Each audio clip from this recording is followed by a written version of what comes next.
Assalamualaikum warahmatullahi wabarakatuh dan salam sejahtera.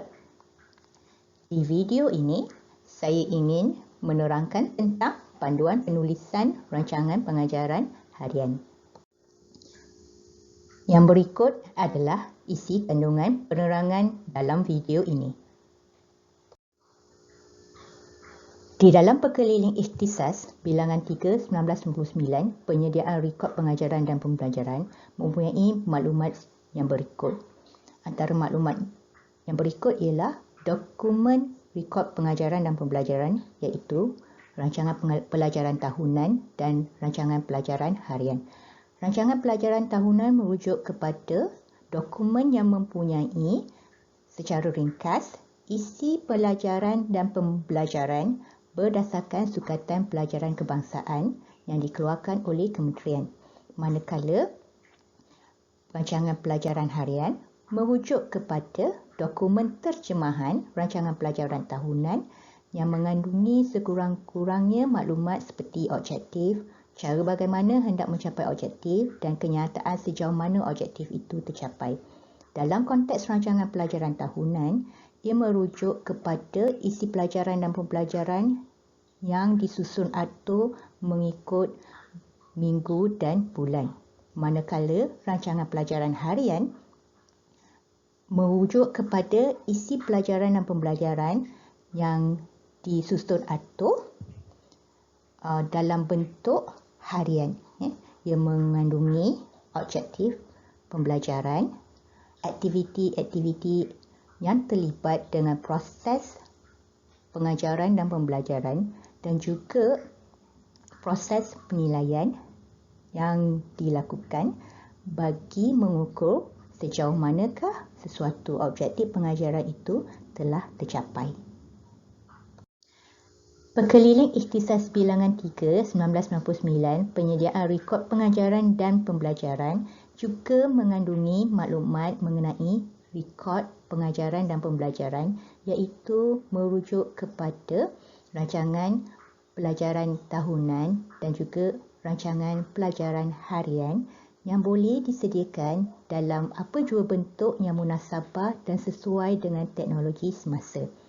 Bermaksud, rancangan pelajaran tahunan mahupun rancangan pelajaran harian boleh disediakan sama ada dengan menulis tangan atau dengan menaip dengan menggunakan perisian Microsoft Word contohnya. Maksudnya ia boleh disesuaikan dengan teknologi semasa. Ia haruslah diurus dengan sempurna, maksudnya dokumen ini perlulah disimpan dan diurus dalam keadaan yang teratur yang dapat dikemukakan dengan serta-merta apabila dikehendaki oleh pihak yang diberi kuasa. Sebagai contoh, dalam rancangan pelajaran, dalam rancangan pelajaran harian, kita perlulah memastikan apabila kita telah menyediakan dengan menggunakan perisian tertentu, kita bolehlah mencetak. Kalau tak mencetak pun, kita simpan dalam satu folder yang dapat dikemukakan untuk pengauditan contohnya atau untuk disemak oleh pihak yang diberi kuasa seperti pengetua dan sebagainya. Bahan-bahan lain yang berkaitan dengan penyediaan rancangan pelajaran tahunan dan juga rancangan pelajaran harian juga perlu diurus dengan baik. Maksudnya perlulah disimpan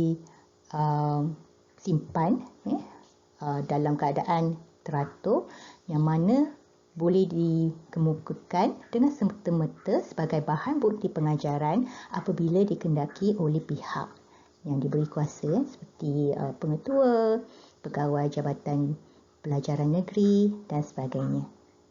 Dalam menyediakan rancangan pelajaran harian, kita perlulah merujuk kepada standard pembelajaran atau dikenali sebagai learning standards. Standard pembelajaran mestilah dirujuk daripada dokumen yang telah dihasilkan oleh bahagian pembangunan kurikulum. Dokumen tersebut adalah dokumen standard kurikulum dan pentaksiran DSKP, sukatan pelajaran silibus dan bagi untuk bahasa Inggeris, scheme of work ataupun rancangan pelajaran tahunan. Dokumen berikut boleh dimuat turun dari laman web KPM. Adalah digalakkan untuk menulis pernyataan objektif pembelajaran dalam rancangan pelajaran harian, kita mengikut kepada standard pembelajaran yang dipilih. Ini adalah contoh yang saya ambil dari DSKP Bahasa Inggeris tingkatan 1 yang mengandungi maklumat tentang standard kandungan dan juga standard pembelajaran. Kita tengok ayat yang digunakan dalam standard kandungan lebih bersifat umum atau generik berbanding dengan penyataan standard pembelajaran yang mana lebih terperinci. Di dalam DSKP, tiada perincian maklumat mingguan tentang hasil pembelajaran, learning outcome dan juga aktiviti berasaskan pendidikan atau pembelajaran alaf ke-21. Yang mana maklumat ini disediakan dan boleh kita dapati dalam rancangan pelajaran tahunan atau RPT. Ini adalah contoh rancangan pelajaran tahunan atau scheme of work bagi tingkatan 1. Ia mengandungi maklumat standard kandungan dan juga standard pembelajaran seperti di dalam DSKP, tetapi terdapat perincian maklumat lain seperti dalam bahan-bahan pengajaran, rujukan, elemen silang kurikular dan juga strategi yang pelbagai yang boleh menjadi panduan kepada guru dalam menghasilkan atau dalam menyediakan rancangan pelajaran harian. Ini adalah contoh scheme of work atau rancangan pelajaran tahunan bagi tingkatan 4.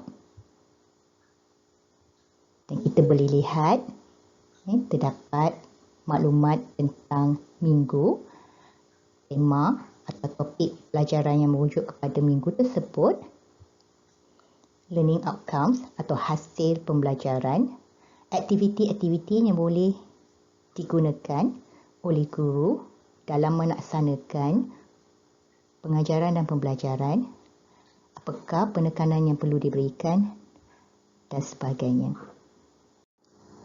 Dalam merancang dan menyediakan rancangan pelajaran harian, salah satu aspek yang perlu dititik beratkan ialah penulisan objektif pembelajaran. Objektif pembelajaran mestilah dinyatakan dengan jelas dan boleh diukur dan dirujuk dan selaras dengan standard pembelajaran yang telah ditetapkan.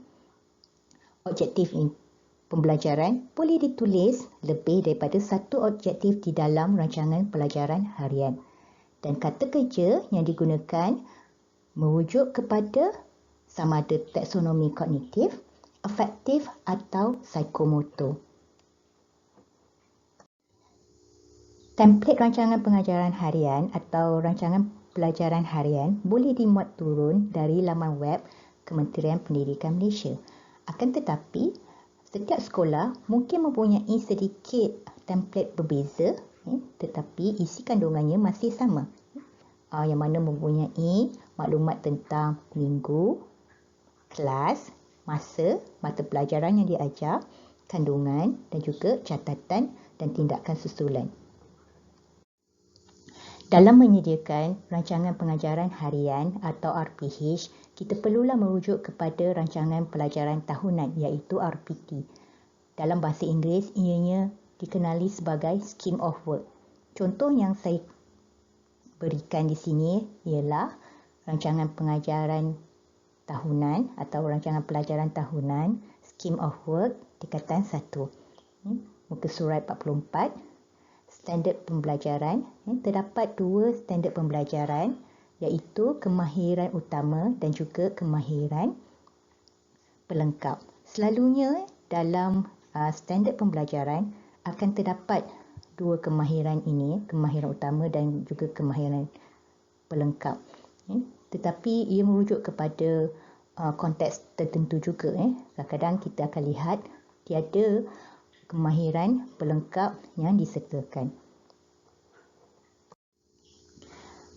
Dalam konteks rancangan pelajaran tahunan, kita boleh lihat terdapat maklumat lain tentang topik pengajaran seperti minggu, walaupun dalam konteks ini tiada dinyatakan minggu berapakah topik ini patut diajar. Terpulang kepada guru sebenarnya untuk menentukan bilakah topik ini diajar. Akan tetapi kalau kita tengok lesson 19, dia mempunyai urutan tertentu dan kita boleh tengok kat sini non-textbook based lesson, dia merujuk kepada pembelajaran yang tidak menggunakan buku teks. Kita boleh menggunakan, sebagai guru kita boleh menggunakan bahan-bahan selain daripada buku teks. Akan tetapi kita kena pastikan bahawa standard pembelajaran masih lagi dipatuhi. Merujuk kepada kemahiran utama dan juga kemahiran pelengkap. Dan dalam rancangan pelajaran tahunan RPT atau Scheme of Work, terdapat juga maklumat tentang bahan-bahan yang guru gunakan. Di sini terdapat penyataan teachers to select their own material. Maksudnya guru perlulah menggunakan bahan mereka sendiri. Dan dalam konteks strategi yang digunakan, boleh merujuk kepada pelbagai jenis strategi yang dinyatakan di awal rancangan pelajaran tahunan dan boleh disesuaikan dengan aktiviti dan juga bahan yang digunakan oleh guru.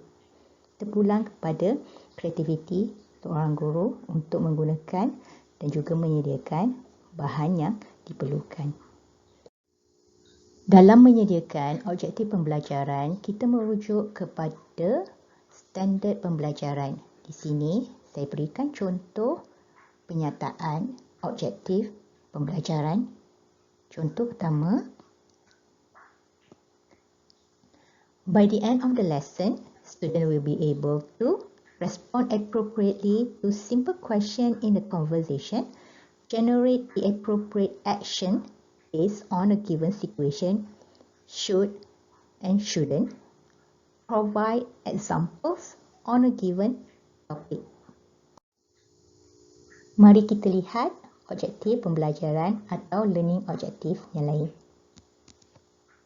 Di sini, guru ini telah memberikan perincian tentang tindakan atau tentang tingkah laku pelajar yang dijelaskan dan boleh diukur. Contohnya, respond appropriately to 5 simple question. Respon adalah tindakan oleh pelajar terhadap 5 soalan yang mudah, yang ringkas di dalam perbualan yang menggunakan kata kerja should and shouldn't. Dengan menyatakan bilangan di sini 5 simple question, guru ini telah menetapkan satu ukuran di mana mana-mana pelajar yang didapati tidak dapat memberikan respon yang bersesuaian dengan 5 soalan yang diberikan, pelajar ini dinyatakan sebagai pelajar yang mungkin memerlukan bantuan yang lebih kerana objektif pembelajaran tidak dapat dicapai dalam konteks pelajar tersebut. Selain daripada itu, guru ini juga menyatakan bilangan contoh atau tindakan berdasarkan situasi tertentu. Kat sini diberikan 3 contoh. Dia telah menetapkan 3 contoh tindakan yang bersesuaian dengan situasi yang diberikan yang memerlukan murid menggunakan kata kerja should dan juga shouldn't. Berbanding dengan contoh yang pertama, bila kita lihat dua contoh yang telah diberikan, yang mana satukah objektif pembelajaran yang dinyatakan dengan jelas dan boleh diukur? Kenapa?